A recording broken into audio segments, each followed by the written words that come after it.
Sveiki sugrįžę. Čia 5 žvaigždučių būstas. Iš pirmo žvilgsnio jungikliai ir rozetės gali atrodyti labai maža namų dalis, tačiau juos teisingai pasirinkus, tai labai gali palengvinti namų kasdienybę. Būtent apie tai mes šiandieną patarimų rubrikoje ir pasikalbėsime. Nerijau, noriu jūsų paklausti, kaip veikia išmanūs jungikliai ir rozetės? Išmanūs jungikliai veikia elementariai, skirtingai negu įprasti klavišiniai jungikliai, jie reaguoja į mūsų prisilietimą. Tai palietus, jungiklis suveikia ir įjungia apšvietimo prietaisą ar jų visą grupę. Teisingai tam.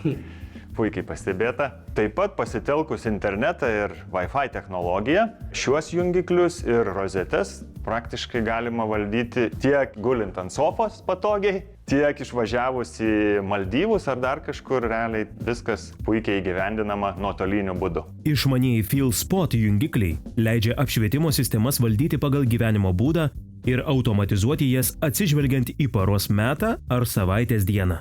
Tai paprastai tariant, mes tiesiog susikūrėme scenarijų, ar ne, telefono ekrane arba planšetiniam kompiuteryje ir tos šviesos suveikia namuose. Bet ar tai yra sudėtinga padaryti? Tai yra paprasta padaryti, jeigu esate išmanaus telefono naudotojas. Ką reikia padaryti, tai atsisiųsti programėlę, įvesti pirmuosius savo namus ar biurą, toliau seka patalpų suvedimas į sistemą ir įdiegimas ir įvedimas pačių jau prietaisų. Ir programėlė Tuja yra tikrai intuityvi ir paprasta naudotis, todėl tikrai nekils jums keblumų. Be jungiklių ir kištukinių lizdų į sistemą galima prijungti pačių įvairiausių prietaisų, videokameros, skirtingų jutiklių, termoreguliatorių, termostatinių galvų, įvairių vožtuvų ar net gyvūnų bei žuvų šėryklų. Žinoma, nuolat atsiranda naujų produktų, kuriuos galima diegti į išmanaus namo sistemą, bei kombinuojant tarpusavyje įgyvendinti vis naujus laiką ir pinigus taupančius scenarijus. O kaip jūs pats esate savo buityje integravęs visas šias technologijas?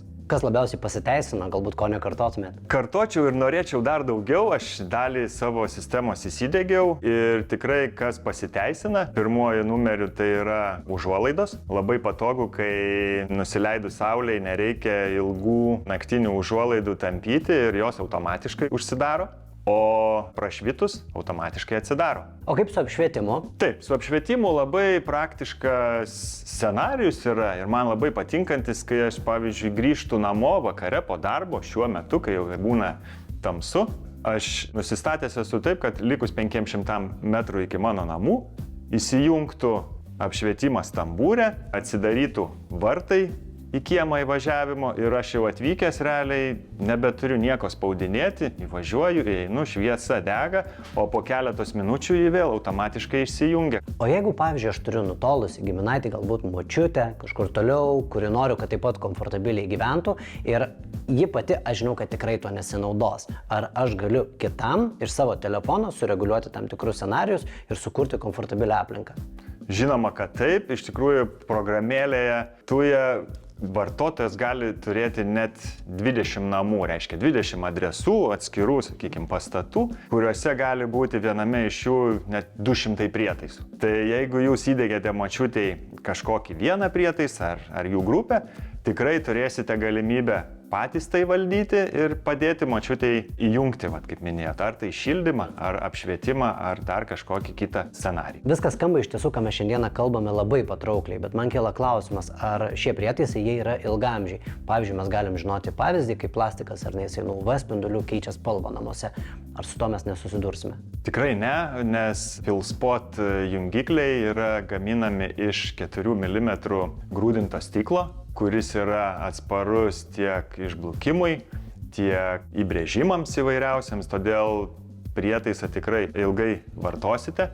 Kitas svarbus aspektas yra jo resursas, reiškia tas paspaudimų kiekis. Tai yra nustatyta taip, kad jie turi 100 000 paspaudimų kiekį, kas praktiškai yra netgi daugiau negu mūsų įprastų klavišinių mechaninių jungiklių resursas. Beje, jungiklius galima rinktis iš 3 spalvų – baltos, juodos ir pilkos, kurias taip pat galima maišyti tarpusavį, taip gaunant savitą stilių. Pavyzdžiui, komplektuojant baltą stiklinį rėmelį su juodu, rozetės ar termostato moduliu. Nerijau, reziumuojant mūsų šiandieninį pokalbį, ko derėtų nepamiršti? Derėtų nepamiršti to, kad turėti išmanų namą tai nėra didžiulė prabanga ir daug resursų ir žinių reikalaujantis ar net investicijų sprendimas. Su šia sistema visą tai galite atlikti labai greitai, paprastai ir pradėti nuo vos vieno prietaiso. Taupome laiką, taupome elektros energiją ir tiesiog lengviname savo gyvenimą. O vienas svarbiausių dalykų yra, kad visą tai galima atlikti nuotoliniu būdu iš bet kurios pasaulio vietos. Per labai trumpą laiką mes šiandieną gavome daug naudingų patarimų. Dėkoju Jums už tai, o net nebejoju, kad žiūrovai tuo tikrai pasinaudos. O mes, brangų žiūrovai, dar daugiau naudingų patarimų Jums pateiksime kitą šeštadienį tuo pačiu metu 11:00, žinoma, per pačią žiūrimiausią TV3 televiziją. Gražaus savaitgalio. Iki.